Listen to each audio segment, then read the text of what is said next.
They had more money than any family in America. More land, more power, more certainty than seemed possible. So they built a house not to live in but to last forever. $200 million in stone, land, and ambition. A private empire carved into the mountains. And yet, within a single generation, this house nearly destroyed the fortune that created it. Not because the family became poor, but because the world changed. This is the story of how the greatest estate ever built in America became a warning about wealth, power, and the danger of believing that money can stop time. At the end of the 19th century, America stood in the middle of a transformation so violent, so fast, that wealth itself began to feel unreal.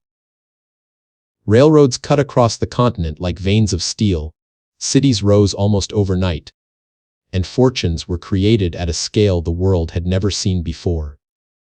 This era would later be called the Gilded Age, not because it was golden, but because it was gilded, brilliant on the surface, fragile underneath. And no family embodied this contradiction more completely than the Vanderbilts. By the 1890s, the Vanderbilt name was synonymous with power. Their wealth did not come from inheritance alone, but from control of rail lines, shipping routes, and the infrastructure that moved America forward. Every mile of track translated into influence. Every train schedule bent markets and cities to their will. Money flowed in faster than it could be counted, and with it came a dangerous illusion that such abundance was permanent, immune to time, immune to collapse. It was within this atmosphere of unchecked confidence that a singular idea began to take shape. Not a factory, not a railroad, but a home and estate so vast, so refined, and so symbolically powerful that it would stand as a permanent monument to dynastic success. This was not meant to be a residence in the ordinary sense. It was meant to be proof. Proof that the Vanderbilt Empire was not merely rich, but eternal. The location itself revealed the scale of ambition. Rather than choosing New York, the epicenter of American finance and society, the estate would rise in the remote hills of western North Carolina. A landscape of forests, rolling mountains, and isolation, beautiful, yes, but logistically unforgiving. Every stone, every beam of timber, every piece of furniture would need to be transported across long distances, at enormous cost. What might have discouraged a cautious builder only intensified the appeal here. Difficulty became part of the statement. If this place could be conquered, then anything could. From the very beginning, there were no limits imposed on vision. The architectural language drew inspiration from European aristocracy, particularly the great chateaux of France. The goal was not subtlety. It was dominance through scale, elegance through excess. Hundreds of rooms, vast halls, intricate stonework executed by master craftsmen, and beneath it all, modern systems that few American homes possessed at the time: electric lighting, advanced plumbing, and climate control that pushed the boundaries of contemporary engineering. Construction unfolded like a small city coming to life. Thousands of workers labored across the property. Quarries were opened. Roads were carved into the hills. Entire supply chains were built solely to serve this single project. Money was spent not with calculation, but with momentum. If something could be larger, it became larger. If something could be more refined, it was refined again. Each decision expanded the scope, and each expansion multiplied the cost. Yet publicly, the project was celebrated. Newspapers marveled at the scale. Society figures spoke of it in awe. In an age obsessed with progress and spectacle, this estate became the ultimate symbol of what American wealth could achieve. To question its feasibility would have seemed almost unpatriotic. This was the future made of stone. Privately, however, the numbers told a quieter story. Construction costs climbed far beyond original estimates. Maintenance requirements grew alongside the buildings themselves. Unlike railroads or industrial ventures, this estate generated no meaningful revenue. It consumed capital without replenishing it. What had begun as a triumph of vision was slowly becoming a financial vacuum, one that demanded constant feeding. The deeper problem was psychological. Extreme wealth distorts risk. When money has always arrived on schedule, the possibility of interruption feels abstract. Few within the family structure seriously considered what might happen if markets turned, if rail revenues declined, or if national economic conditions shifted. The estate was treated not as an expense to be justified, but as a certainty, an asset assumed to be untouchable, simply because it was magnificent. By the time construction reached completion, the house stood as one of the largest private residences ever built in America. Visitors were overwhelmed by its scale. Critics were silenced by its beauty. And yet, beneath the grandeur, a silent tension remained unresolved. The estate had achieved its symbolic purpose, but at a cost that continued long after the builders left. Because a house of this size does not rest once it is finished. It consumes. It demands staff, repairs, energy, and land management on an industrial scale. What looked like a monument to permanence was, in reality, a living system of expenses, one that would test even the deepest pockets in America. And slowly, almost imperceptibly, the question changed. Not how impressive is this estate, but how long can it be sustained? That question would haunt the family for decades to come. By the time the estate was formally completed, its grandeur had already begun to obscure a far more troubling reality. What stood on the hills of western North Carolina was not merely a house, but a financial organism, one that required constant resources to survive. The illusion of completion masked the fact that the spending had not ended. In many ways, it had only just begun. Unlike industrial ventures of the era, this estate was not designed to produce wealth. Railroads generated revenue with every mile traveled. Factories returned profits through output and labor. Even urban real estate offered rent and appreciation. But this property existed outside those systems. It absorbed capital without returning it. Every light that turned on, every fireplace lit, every hallway cleaned added to a ledger that moved in only one direction. The financial structure supporting the estate was deceptively simple. Construction costs had already exceeded what even contemporaries believed reasonable, but maintenance proved far more dangerous. Thousands of acres of landscaped grounds required full-time labor. Forests had to be managed, roads repaired, roofs maintained, stone preserved. The staff alone numbered in the hundreds: maids, cooks, gardeners, engineers, foresters, security, and administrators, each drawing wages year after year. This was not a static monument. It was a machine that never slept. What made the situation particularly perilous was timing. The estate reached its operational peak at the very moment the American economy was becoming less predictable. Rail profits, once assumed to be endlessly scalable, began to fluctuate. Competition intensified. Regulation increased. And the broader economy moved in cycles that no single family, no matter how powerful, could fully control. Yet psychologically, the family remained anchored to a mindset forged during expansion, not contraction. Wealth had always solved problems. When costs rose, the solution had been to spend more to build bigger, better, and more definitively. The estate itself was a product of that belief. But unlike previous investments, this one offered no corrective mechanism. There was no way for it to grow into profitability. Its magnificence was fixed. Its expenses were not. Attempts were made to rationalize the burden. Portions of the land were managed for agriculture and forestry, not primarily for profit, but to justify the scale of ownership. Experimental farming techniques were introduced. Timber operations were organized with scientific precision. These efforts were progressive and visionary, but financially modest when measured against the size of the estate's ongoing costs. They softened the bleed, they did not stop it. More critically, the estate had been built under assumptions that no longer held. It assumed uninterrupted wealth, stable markets, and a social order in which private aristocracy would always command deference and insulation. But America was changing. Public attitudes toward extreme wealth hardened. Taxation increased. Inheritance laws evolved. What once seemed like a private sanctuary increasingly looked like a liability exposed to public scrutiny and financial pressure. Inside the family, difficult conversations emerged, often quietly, sometimes reluctantly. The estate could not be easily sold. Its size and location made it impractical for most buyers. Its maintenance costs frightened potential heirs. What had been envisioned as a generational anchor now risked becoming an anchor in the most literal sense, dragging the family's finances downward. The most dangerous realization came slowly.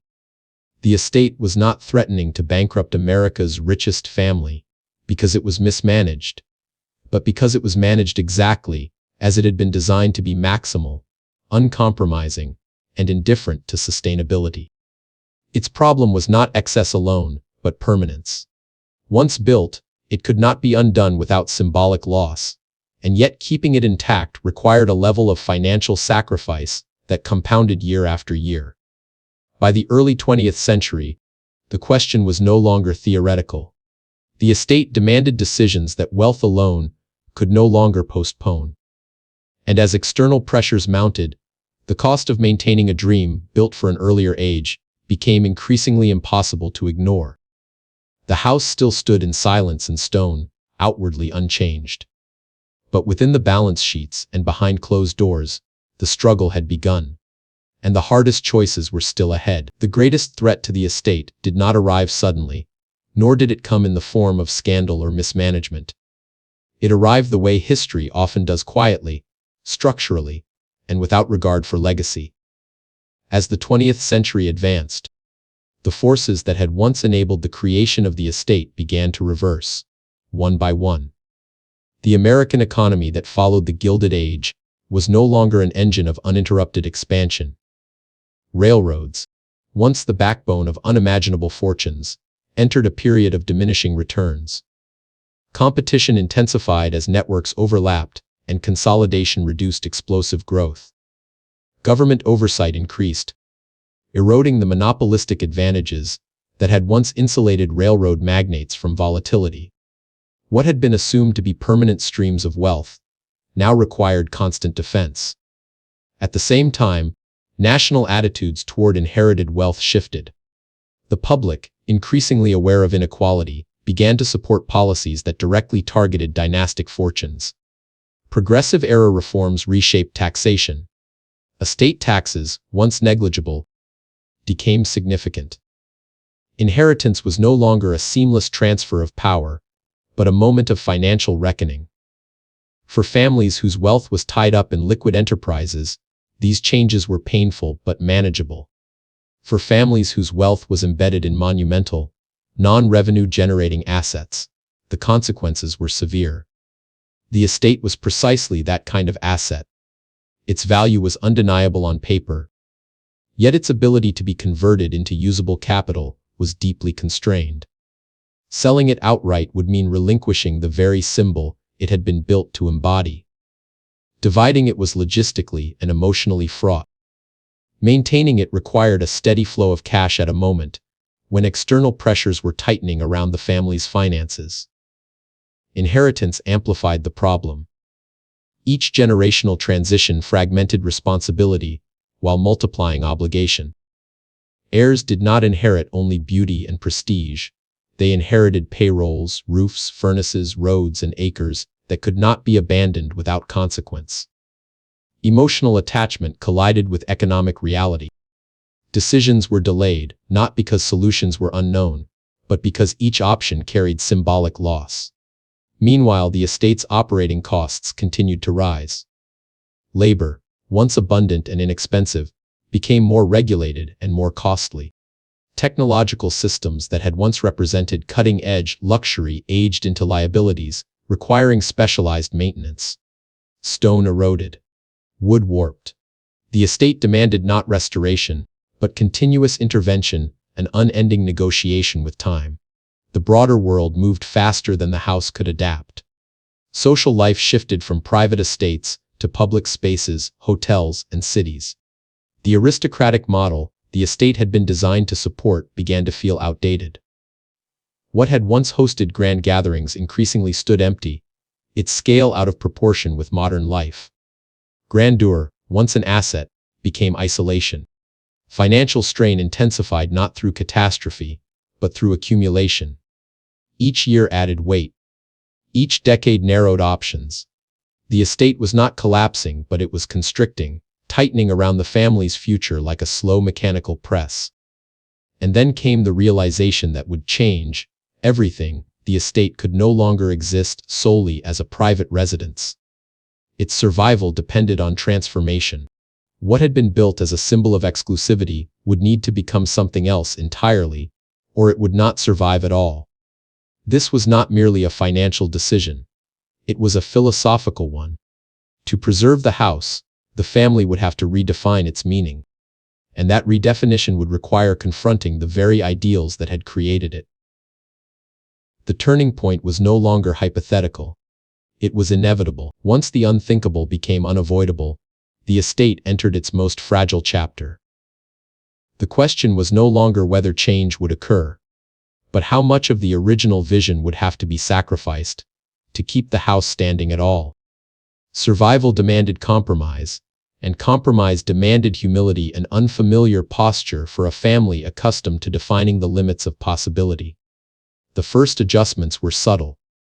Portions of land were sold off, not as a sign of defeat, but as a controlled release of pressure. Acres that had once symbolized boundless ownership were reclassified as assets to be converted into liquidity. Each sale reduced the estate's footprint, but also its ideological weight. The landscape, once designed as an uninterrupted expression of power, began to fragment under economic necessity. More significant was the shift in purpose. The estate could no longer exist solely for private enjoyment. Its scale demanded public participation. Doors that had been designed to impress a select few were gradually opened to many. What had once been an exclusive world became, slowly and deliberately, a destination. This transition was not immediate, nor was it universally embraced within the family. Opening the house to outsiders felt like an erosion of dignity, a tacit admission that private wealth alone was no longer sufficient to sustain private grandeur. Operational logic replaced aristocratic intuition. Financial sustainability became the primary metric. Maintenance was no longer guided by perfection, but by prioritization. Some spaces were preserved meticulously. Others were simplified or closed.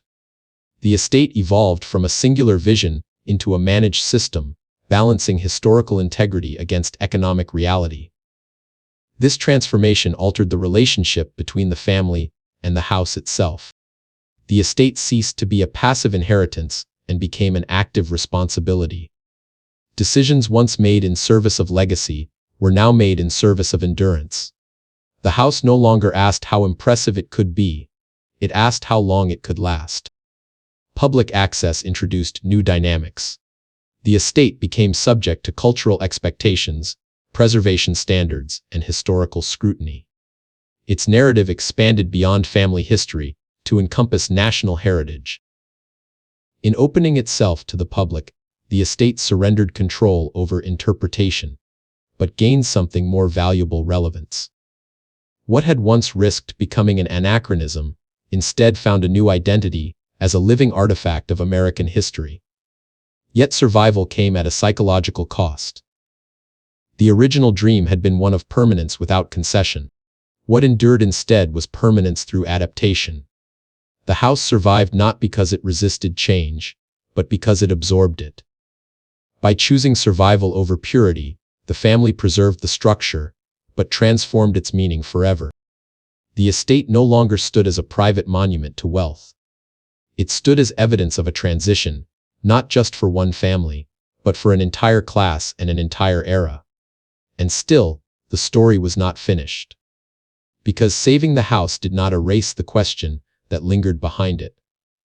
What does it mean when a symbol outlives the world that created it? When the estate finally stabilized, when the bleeding slowed and the future no longer appeared immediately terminal, a quieter reckoning began to unfold, one that could not be measured in balance sheets or visitor numbers. The house had survived. But survival, as the family slowly realized, was not the same as victory. The transformation of the estate into a semi-public institution altered its internal gravity. Spaces once designed for private ritual reading rooms, dining halls, Galleries intended for contemplation rather than circulation were recontextualized. They became routes, exhibits, experiences. The house still stood in stone and symmetry, but its emotional function had shifted. Silence gave way to footsteps. Intimacy gave way to interpretation. This was the unavoidable consequence of endurance. To preserve the structure, the family had relinquished exclusivity. To preserve the land, they had surrendered wholeness.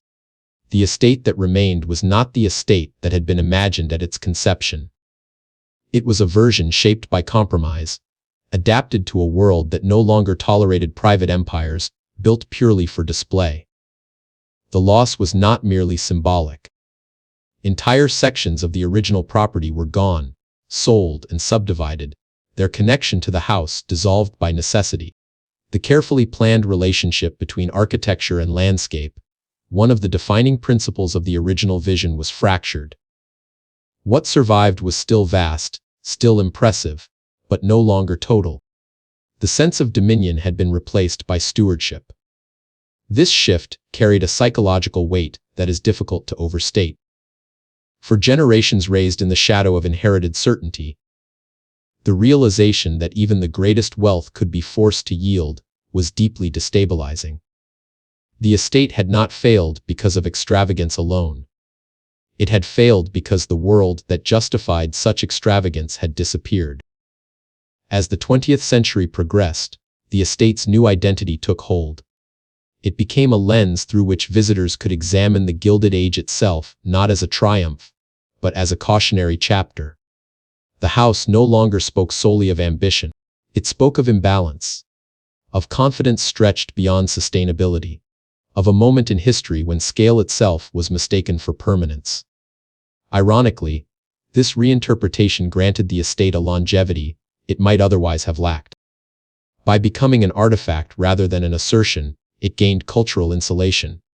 Preservation replaced possession. Education replaced intimidation. The estate survived not as a threat to the family's finances, but as a shared inheritance of national memory. Yet something irretrievable had vanished. The original dream had been one of timeless control, a belief that wealth, properly expressed, could outlast change itself. That belief did not survive the estate's transformation. What endured instead was a quieter truth that even the most monumental creations are temporary agreements with history. The house still rises from the hills, massive and composed, its stone unchanged. But its meaning now lives outside the family that built it. It belongs to a broader narrative, one that includes laborers, critics, reformers, and generations who never knew the world that produced it. In that sense, the estate achieved a form of immortality its creators never intended. Not as proof of invincibility, but as evidence of limits. And it is in those limits that the final lesson of the estate resides. Because the near bankruptcy it caused was not an accident. It was a warning, written in stone. By the time the estate had fully entered its new phase of existence, its significance extended far beyond the hills that surrounded it. What had once been a private endeavor had become a reference point, a silent benchmark against which future generations of wealth would measure themselves. And the lesson it offered was not one of triumph, but of restraint, learned too late. The near financial collapse caused by the estate reshaped how extreme wealth was understood in America. For the first time, a project of such scale made visible a truth that had long remained obscured by abundance: that wealth, no matter how vast, is not immune to structure, timing, and context. The estate did not fail because its owners lacked money. It faltered because it was built on assumptions that no longer aligned with reality. In the decades that followed, a noticeable shift occurred among America's richest families. Monumental private estates of comparable scale simply stopped being built. Wealth did not disappear, but it changed form. Capital moved into diversified investments, foundations, corporations, and financial instruments that could adapt and regenerate. The idea of tying a dynasty's future to a single, immovable structure began to feel reckless rather than visionary. The estate became a case study in rigidity. Its grandeur was absolute, but its flexibility was nearly non-existent. It could not be scaled down without losing its essence. It could not be easily sold. It could not evolve quickly enough to match the pace of social and economic change. In a modern financial world, increasingly defined by liquidity and adaptability, the estate represented the opposite philosophy, a concentration of value frozen in stone. This realization altered the psychology of inheritance. Later generations of wealth holders no longer saw permanence as something to be built physically. Instead, permanence was pursued through systems, trusts, institutions, and influence embedded within society rather than towering over it. Power became quieter, less visible, more resilient. The estate's story also exposed a deeper contradiction within the American dream itself. The nation had celebrated boundless ambition, yet recoiled when ambition manifested without restraint. The house had been admired and criticized in equal measure, its magnificence inseparable from the discomfort it inspired. It forced a collective confrontation with questions America had avoided: how much is too much, and who ultimately bears the cost of excess? As a public site, the estate now taught these lessons indirectly. Visitors walked through halls once intended to impress, now framed by interpretation and context. What they encountered was not just luxury, but the infrastructure required to sustain it: the labor, the logistics, the unrelenting consumption of resources. Grandeur was no longer abstract. It was operational, and therefore, comprehensible. Perhaps the most profound shift occurred within the concept of legacy itself. The estate endured, but not as its creators had envisioned. Its survival depended on surrendering the very exclusivity that defined it. In doing so, it revealed an uncomfortable truth that private legacy, when built at excessive scale, cannot survive without becoming public property, either literally or symbolically. This marked the quiet end of a particular American fantasy. The belief that a single family could build something so vast that it would remain untouched by time, markets, and democracy. The estate disproved that belief not through collapse, but through adaptation under pressure. It did not crumble, but it bent, and in bending, it signaled a turning point. The age of dynastic monuments was over. What followed was an era of influence without spectacle, wealth without stone declarations, power that learned to hide in plain sight. The estate remained monumental and serene, but it no longer defined the future. It explained the past. In the present day, the estate no longer exists in isolation from the world around it. It has become a mirror, one that reflects not only the past, but the anxieties and contradictions of the present. Visitors arrive with cameras and expectations, prepared to be overwhelmed by scale. What many do not anticipate is the quiet confrontation that follows. Modern audiences do not view the estate the way its creators intended. Where earlier generations might have seen triumph, contemporary visitors are more likely to see imbalance. The house still impresses, but it also unsettles. Its size invites questions rather than admiration. How many people were required to sustain this life? What systems made it possible? And why did it come so close to collapse, despite unimaginable wealth? These questions resonate because the economic conditions that once surrounded the estate have returned in new forms. Inequality has widened. Wealth has reconcentrated. Large fortunes once again shape markets, politics, and culture. The estate, preserved and contextualized, now functions as a historical warning that feels uncomfortably current. Interpretation has become central to its survival. The house is no longer allowed to speak for itself. Curators, historians, and educators frame its story carefully, emphasizing process over spectacle. The goal is no longer to glorify excess, but to explain it. To show how ambition, unchecked by sustainability, creates structures that demand more than they can ever return. What makes the estate uniquely powerful is that it exposes the hidden mechanics of extreme wealth. Its kitchens, servants' corridors, and mechanical rooms reveal a reality that grand facades conceal. Luxury is shown not as elegance alone, but as labor multiplied. Comfort appears not as natural privilege, but as organized effort. In this way, the estate demystifies power. The reaction from modern visitors often unfolds in stages. Awe comes first, then curiosity, and finally a subtle discomfort. The realization that scale itself can become a burden, that greatness, when detached from purpose, creates fragility rather than strength. The estate does not lecture. It allows the architecture to make the argument. This shift in perception marks a broader cultural change. Wealth today is increasingly judged not by what it builds, but by what it sustains. Public tolerance for pure display has diminished. There is an expectation, spoken or not, that great resources must justify themselves through contribution. In this environment, the estate's near collapse becomes its most important feature. It reveals the cost of ignoring that expectation. The house survives precisely because it no longer claims exemption from critique. Its continued existence depends on transparency, education, and public engagement. In a sense, it has entered into a contract with society. It will endure, but only as long as it tells the truth about its own contradictions. And that truth resonates. Because the estate is no longer just about one family. It is about a system of thinking that still exists, the belief that scale alone guarantees permanence. The house stands as evidence to the contrary. In the quiet spaces between rooms, in the long corridors that once echoed with private confidence, the lesson is unavoidable. Power without adaptability fades. Grandeur without balance collapses inward.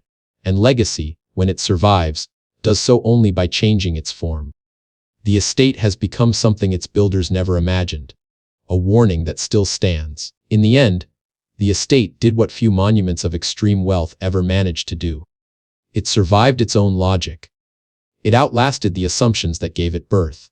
And in doing so, it revealed a truth far more enduring than the confidence of any single era. What nearly bankrupted the richest family in America was not extravagance alone, nor miscalculation in isolation. It was the collision between permanence and change.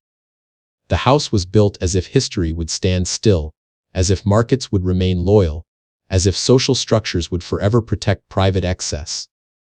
None of those assumptions held. And yet, the estate remains, not because those assumptions were correct, but because they were ultimately abandoned.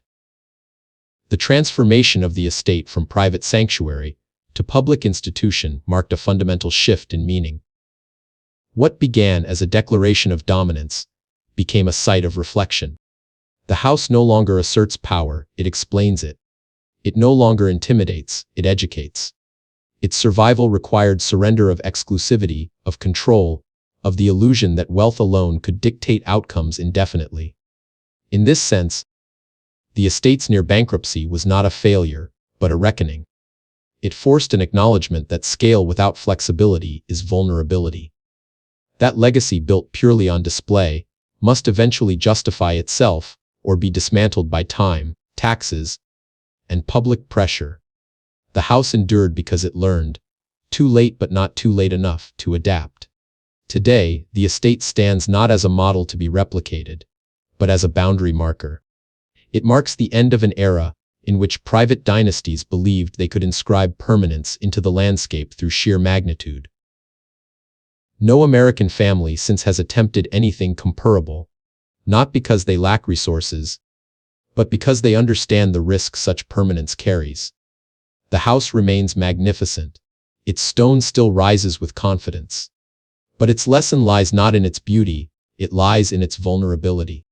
The fact that it came so close to collapse is precisely what makes it relevant. It reminds us that even the greatest concentrations of power are conditional, dependent on systems far larger than individual ambition. In the quiet of its preserved rooms, the estate tells a final story. Not of triumph, but of limits. Not of dominance, but of endurance through change. It stands as proof that history does not reward those who build the biggest, but those who adapt when the world moves beneath them. And that is why this estate, worth $200 million, nearly destroyed the fortune that created it. Not because it was too large, but because it was built for a world that no longer existed. Long after the last private guests departed, Long after the family ceased to live within its walls as owners, rather than caretakers, the house entered a different kind of existence. One defined not by action, but by silence. Not the silence of abandonment, but the silence of endurance, the kind that follows certainty, when belief has already moved on. The estate no longer belonged to ambition. Ambition had finished with it. What remained was memory, preserved not because it was flawless, but because it was instructive. Every corridor, every staircase, every vast room held the weight of intention that had once felt unstoppable. And yet, none of it could stop time. This is the paradox that defines the estate's final meaning. It was built to escape history, yet became one of history's most eloquent artifacts. It was designed to project permanence, yet survives only because it surrendered to change. Its survival is not proof of invincibility, but of negotiation. In the modern imagination, the estate occupies an unusual position. It is admired, but rarely envied. Its scale feels distant from aspiration, almost alien. People do not leave wanting to build something similar. They leave asking how such a thing could ever have seemed reasonable in the first place. That reaction is not accidental. It reflects a cultural shift deeper than architecture or wealth. It reflects a change in how power understands itself. In earlier eras, power needed to be seen to be real.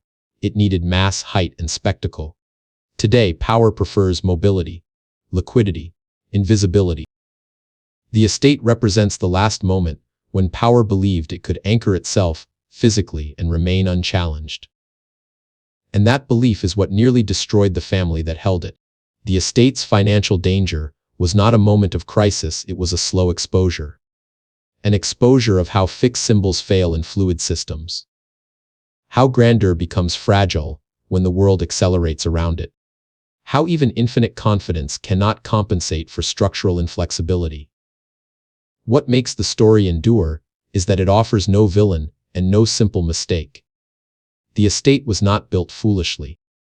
It was built logically according to the values of its time. That is what makes its lesson unsettling. Because it suggests that the most dangerous assumptions are the ones that feel obvious while we hold them. Standing today, the house no longer demands admiration. It invites contemplation. It asks what we choose to monumentalize and why.